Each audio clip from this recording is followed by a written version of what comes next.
आज 2 अक्टूबर है। महात्मा गांधी एवं लाल बहादुर शास्त्री,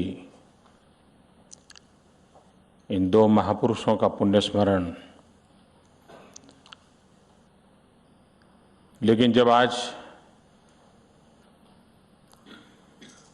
प्रवासी भारतीय केंद्र का लोकार्पण हो रहा है तो ये बहुत ही सुसंगत है कि हम इसे 2 अक्टूबर को कर रहे हैं।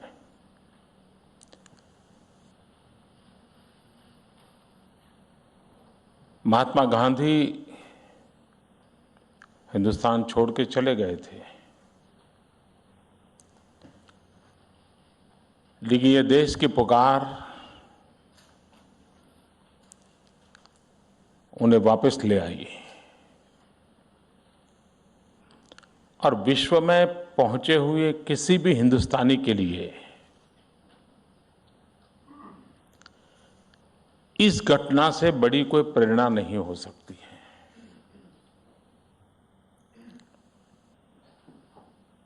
और ये एक ऐसी घटना है जो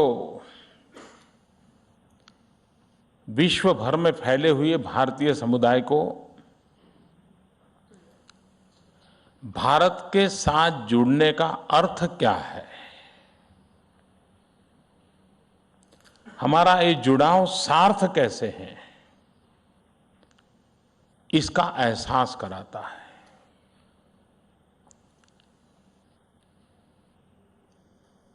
सालों तक हम देखते आए, एक ही शब्द सुनते आए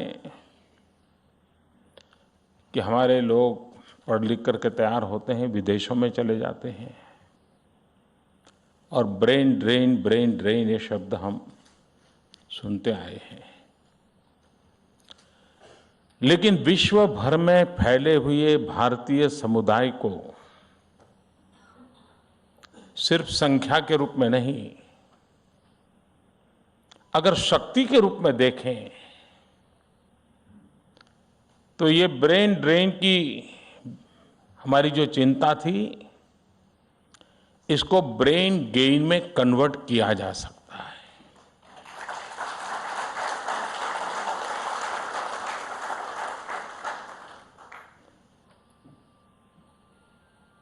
नदी में पानी बहुत बहता रहता है, लेकिन कोई स्थपति डैम बना दे, ऊर्जा उत्पादन कर दे, तो वही पानी एक नई शक्ति का स्रोत बन जाता है।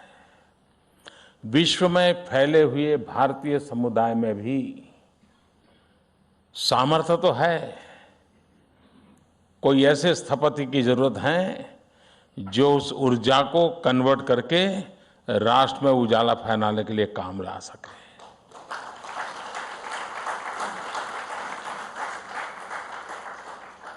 जब नीति आयोग की रचना हुई तो उस नीति आयोग ने अपने प्रमुख काम को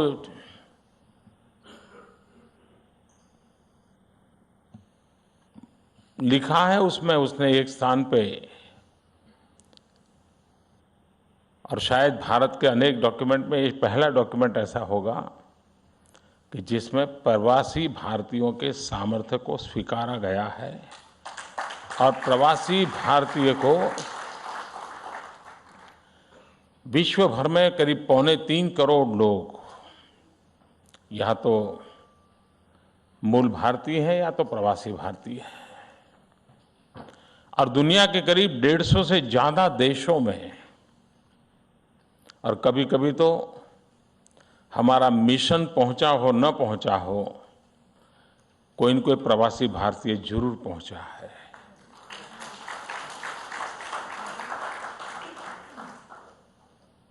कई देश ऐसे हैं कि जहां मिशन की शक्ति से अनेक गुना शक्ति प्रवासी भारतीयों की है। कई मिशन ऐसे हैं जो बड़ी कुशलता से अपना कारोबार चलाते हैं, उस मिशन के मुखिया प्रवासी भारतीयों की ताकत पहचानते हैं और वे लगातार साल भर उस देश में प्रवासी भारतीयों को जोड़ करके भारत की पहुंचाने के लिए बहुत कुशलता से काम करते हैं। यानी छुटपुट प्रयास निरंतर चलते रहे हैं। लेकिन अब एक प्रयास है कि इसको एक संगठित शक्ति के रूप में हम कैसे प्रयोग करें। विश्व का भारत के प्रति जिज्ञासा बढ़ी है, विश्व का भारत के प्रति आकर्षण बढ़ा है। ऐसे समय फियर ऑफ अननोन एक बहुत बड़ा ऑब्स्टेकल होता है, और ये फियर ऑफ अननोन जो है उसको मिटाने की अगर किसी में ताकत है तो विश्व भर में फैले हुए भारतीय समुदाय में है। वो उस देश के व्यक्ति को, अरे भाई चिंता मत करो, मैं वहीं का हूं, एक बार अगर वो कह दे हाँ मैं वहीं का हूं, तो फिर हमें कॉन्फिडेंस लेवल इतना बढ़ जाता है कि जो फियर ऑफ अननोन है वो खत्म हो जाता है। अच्छा तो आप हिंदुस्तान के हैं, अगर वो पूछ लेगा आप कब गए थे तो वो थोड़ा मुश्किल में आ जाएगा। लेकिन अगर नहीं पूछता है तो उसको विश्वास कर लेगा कि हाँ भाई ये सज्जन मुझे मिले हैं, ये तो हिंदुस्तान के हैं, तो चलो मैं भी जा सकता हूं। विश्व में फैला हुआ भारतीय समुदाय, विश्व में जो जिज्ञासा पैदा हुई है, विश्व में जो आकर्षण पैदा हुआ है, इसके लिए एक बहुत बड़ा ब्रिज अगर कोई बन सकता है, मिशन से भी ज्यादा अगर उसके शब्दों पर कोई विश्वास करेगा तो फैला हुआ हमारा भारतीय समुदाय है। और इसलिए हमारे लिए आवश्यक है कि हम पहले हमारे विश्व भर में फैले हुए भारतीय समुदाय से अपने आप को कनेक्ट करें। जुड़ना जरूरी है। अटल बिहारी वाजपेयी जी ने एक बहुत उत्तम शुरुआत की, प्रवासी भारतीय दिवस के रूप में मनाना शुरू किया। बाद की सरकारों ने भी इसको कंटिन्यू रखा और प्रवासी भारतीय दिवस के माध्यम से मिशन का भी एक ध्यान केंद्रित हुआ कि मेरे अनेक कामों में ये भी एक महत्वपूर्ण काम है। और उसके कारण प्रवासी भारतीय ये अनुभूति करने लगे कि भाई हम दुनिया के किसी भी छोर पे क्यों ना हो, लेकिन हमारे लिए यहाँ कोई जगह है जहाँ हमें कोई हमारा ख्याल करने वाला है। पिछले 2 वर्ष में आपने देखा होगा कि मानवता के मुद्दों पर भारत ने, विशेष करके भारत के विदेश विभाग ने एक अपनी साख बनाई है, एक प्रतिष्ठा अर्जित की है।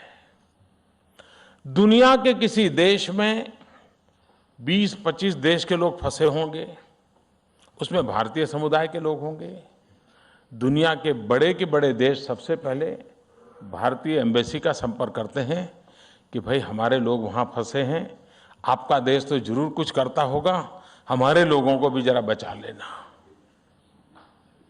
और विश्व के 80 से ज्यादा देश ऐसे होंगे जिनको पिछले 2 साल में भारतीयों के साथ साथ संकट से बचाने का बड़ा काम विदेश विभाग के नेतृत्व में भारत ने किया।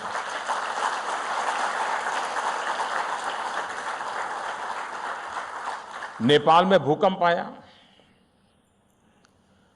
उस भूकंप के बाद हम अपने भारतीय भाइयों की चिंता कर सकते थे, लेकिन हमने ऐसा नहीं किया। हमने मानवता के आधार पर जिसकी मदद कर सकते हैं उन सबकी मदद पहुंचाई। संकट शायद यमन का हो, संकट शायद मालदीव का हो, मानवता ये हमारा सेंट्रल इंस्पिरेशन रहा और उसी के आधार पर जिन बातों के लिए कभी दुनिया के कुछ ही देशों की जागीर मानी जाती थी, आज भारत को भी मानवता के मुद्दों पर एक प्रमुख कंट्रीब्यूटर के रूप में विश्व को स्वीकार करना पड़ा है।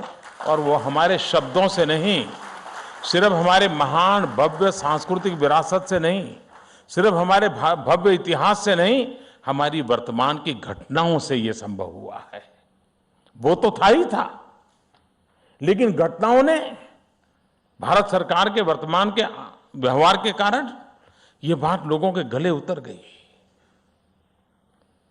आप कल्पना कर सकते हैं, प्रथम विश्व युद्ध, द्वितीय विश्व युद्ध, यह देश कभी जमीन का भूखा नहीं रहा है।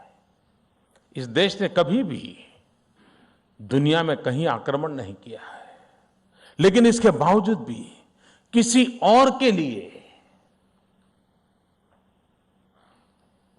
1.5 लाख से ज्यादा हमारे जवान प्रथम और द्वितीय विश्व युद्ध में शहीद हो गए। 1.5 लाख संख्या कम नहीं होती है जी। लेकिन हम भारतीय उन शहीदों के साथ जुड़ करके विश्व को हमारे इतने बड़े बलिदान का एहसास नहीं करा पाए। और इन दिनों जब मैं भी दुनिया में जाता हूं तो मैं ये बात, अगर वहां कहीं छोटा सा भी स्मारक है तो बड़े आग्रह से चला जाता हूं। विश्व इस बात को स्वीकार करे कि हम वो लोग हैं जो किसी के लिए मरते हैं, हम वो लोग हैं जो किसी के लिए बलिदान देते हैं। हमारी ये महान परंपरा है, ये हमारी उज्जवल गाथा है, और ये हमारी जो ताकत है, इसका एहसास दुनिया को मानवता से लेकर के सामर्थ्य तक कराते रहना, ये हम लोगों की जिम्मेवारी है। आने वाले दिनों में भी विश्व जिस रूप से भारत को अब देख रहा है, भारत से अपेक्षा कर रहा है, उसमें बहुत बड़ी भूमिका विश्व भर में फैले हुए हमारा भारतीय समुदाय कर सकता है।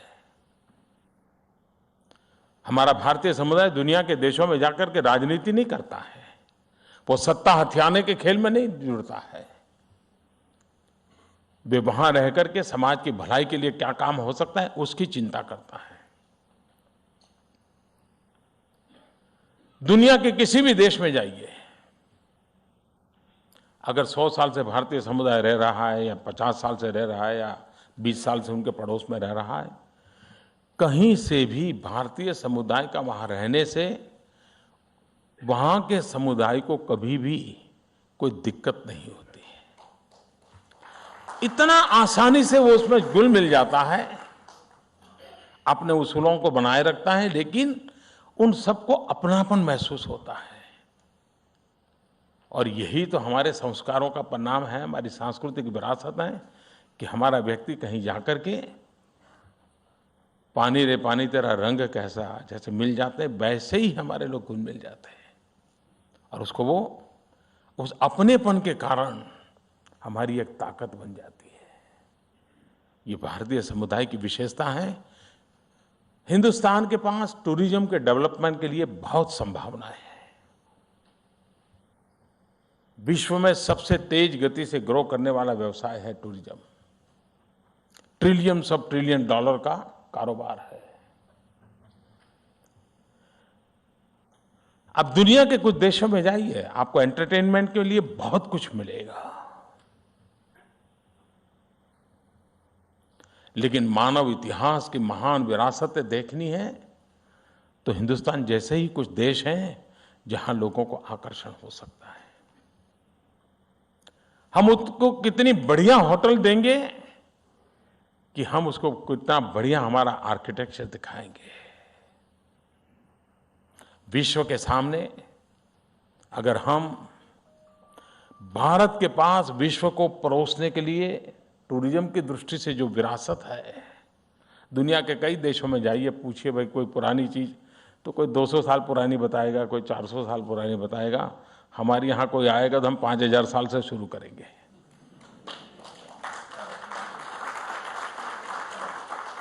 दुनिया को देने के लिए हमारे पास क्या कुछ नहीं है। प्रवासी भारतीय दिवस के द्वारा इस कॉन्फिडेंस के साथ हम इसको काम को कर सकते हैं, हम करना चाहते हैं। ये प्रवासी भारतीय केंद्र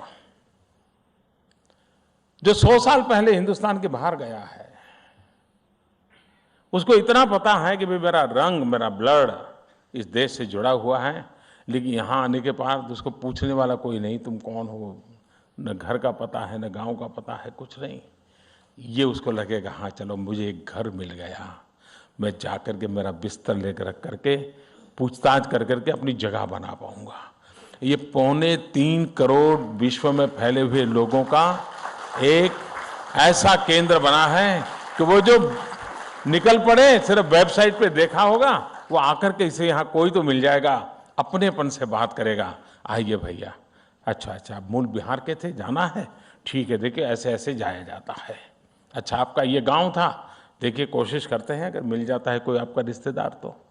ये एक बहुत बड़ी डेडिकेटेड व्यवस्था, मुझे विश्वास है विश्व भर में फैले हुए प्रवासी भारतीयों के लिए बहुत ही उपकारक होगी। मुझे बताया गया करीब 60-70 के देशों में प्रवासी भारतीय नागरिक इस कार्यक्रम को देख रहे हैं, उनको सुन रहे हैं टेक्नोलॉजी के माध्यम से। आज यहाँ एक और दूसरा भी ओकेजन हुआ। भारत के प्रति जिज्ञासा कितनी बड़ी है उसका सबसे बड़ा उदाहरण योग। पूरा विश्व योगा के उत्सव को मनाने के लिए जिस प्रकार से इनिशिएटिव ले रहा है, दुनिया की सरकारें, दुनिया के राष्ट्र नेता, सब लोग जुड़ रहे हैं। योग के प्रति एक श्रद्धा का भाव बन चुका है। मानसिक तनाव से गुजर रहे हुए, आपाधापी से गुजर रहे समाज को अगर भीतर से शांति देने की ताकत किसी में है तो भारत में विकसित हुई एक व्यवस्था है जिसमें शरीर, मन, बुद्धि सबको जोड़ने का सामर्थ्य है। 21 जून को जब अंतर्राष्ट्रीय योगा दिवस मनाया गया, उस समय मैंने देश भर में योग के साथ जुड़े हुए लोगों से एक आह्वान किया था, खास करके भारत के नागरिकों के लिए, कि योग प्रचारित हो, अच्छी बात है, योग का आभामंडल का विस्तार होता जाए, खुशी की बात है, लेकिन योग अगर रोग मिटाता है तो सामान्य मानवी के लिए बहुत उपकारक होगा। और इसलिए मैंने योग के जो जानकार लोग हैं उनसे आग्रह किया था कि भारत में तेज गति से डायबिटीज बढ़ रहा है और हर उम्र में डायबिटीज नजर आ रहा है। और डायबिटीज एक ऐसी व्यवस्था है कि वो बाकी सब बीमारियों को निमंत्रण देती है, वो सबसे बड़ा होस्ट है, हर एक को वो स्वीकार कर लेता है। और इसलिए क्या योग के माध्यम से हम डायबिटीज से बच सकते हैं क्या? क्या योग के माध्यम से डायबिटिक हैं तो उसको कंट्रोल कर सकते हैं क्या? या रिलीजियसली योग को फॉलो करें, बिल्कुल टोटली डेडिकेटेड हो, तो क्या योग हम डायबिटीज से मुक्त हो सकते हैं क्या? इस विषय के ज्ञाता लोगों से लगातार हमने प्रयास किया। अब मुझे बताया गया कि उन्होंने एक प्रोटोकॉल तैयार किया है कि इतनी चीज़ें करने से, इस प्रकार से करने से डायबिटीज से राहत मिल सकती है। उसका जो उन्होंने प्रोटोकॉल का बुक था वो आज मुझे रिलीज किया है। डॉक्टर नागेंद्र जी योग के एक्सपर्ट हैं, वो यहाँ मौजूद हैं। आयुष मंत्रालय इस काम को देखता है, वो भी मौजूद है।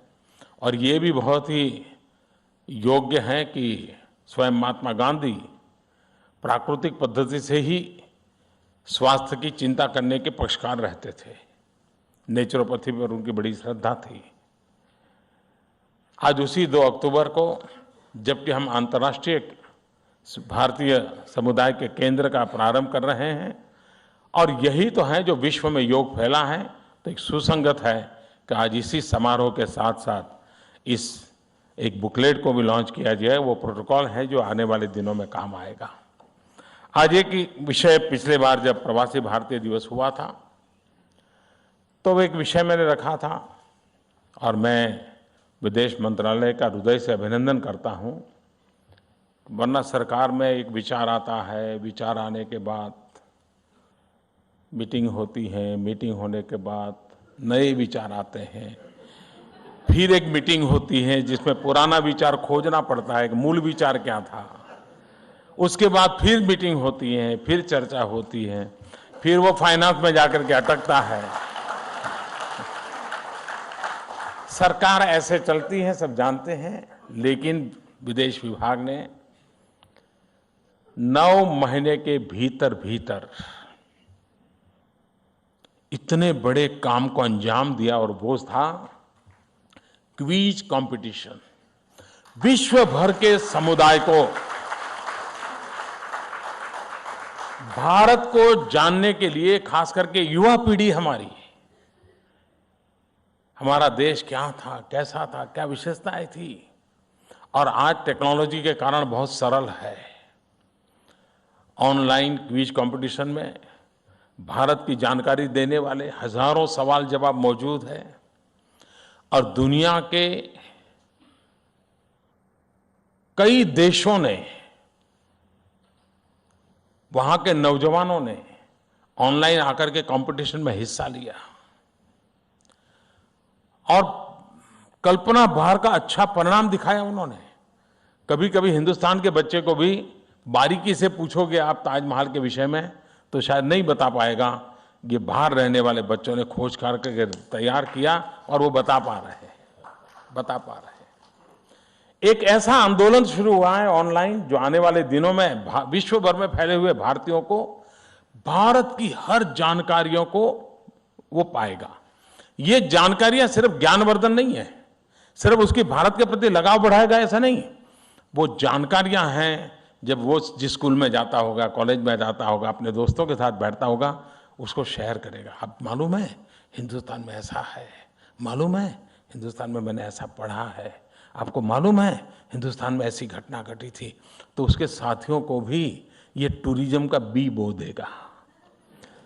ये क्विज कंपटीशन एक भविष्य के सक्सेसफुल टूरिज्म के लिए बीज बोने का काम करेगा। और मैं बधाई देता हूं, करीब 17 पार्टिसिपेंट्स यहाँ आए थे, उसमें से कुछ विनर हुए हैं। जो आए हैं उनको भी भारत दर्शन का अवसर मिलने वाला है। कुछ लोगों ने शायद भारत दर्शन कर लिया होगा, बहुत से लोग ऐसे होंगे जो शायद पहली बार हिंदुस्तान आए हो, ऐसा भी संभव है। लेकिन मैं नीदरलैंड से आए हुए वरुण को बधाई देता हूं, साउथ अफ्रीका से आए हुए अखिल को बधाई देता हूं, केनिया से कार्तिक, यूएसए से आदित्य, आयरलैंड से श्वेता, यूएसए आदित्य, ये सब विनर हैं। उन सबको अवार्ड देने का तो मुझे अवसर मिला। लेकिन मैं फिर से एक बार, आपने जो उत्साह दिखाया, लेकिन मैं आपसे अपेक्षा करूंगा, पूरे दुनिया से करीब 5000 से ज़्यादा लोगों ने इसमें हिस्सा लिया, लेकिन मैं उन 5000 लोगों से अपेक्षा करूंगा कि इस बात को आगे बढ़ाना आपका काम है। अब ये, और आप ऑनलाइन सबको मोबिलाइज कीजिए। 50,000 नौजवान अगली बार कैसे कंपटीशन में भाग लें, इस पर देखिए, और बड़ी कंपटीशन हो, और उस पर से फिर विजयी होकर के लोग आएं। मैं इसके लिए विजेताओं को शुभकामनाएं देता हूं। विदेश विभाग को इस काम को इतने कम समय में सफलतापूर्वक करने के लिए बहुत बहुत बधाई देता हूं। और विश्व भर में फैले हुए भारतीय समुदाय को आज 2 अक्टूबर को महात्मा गांधी की जन्म जयंती पर एक बहुत उत्तम नजराना, एक प्रवासी महात्मा गांधी आपको दिया है। ये केंद्र आपका है, आपका आशियाना है। बहुत बहुत धन्यवाद। आतंकवाद ये मानवता का दुश्मन है।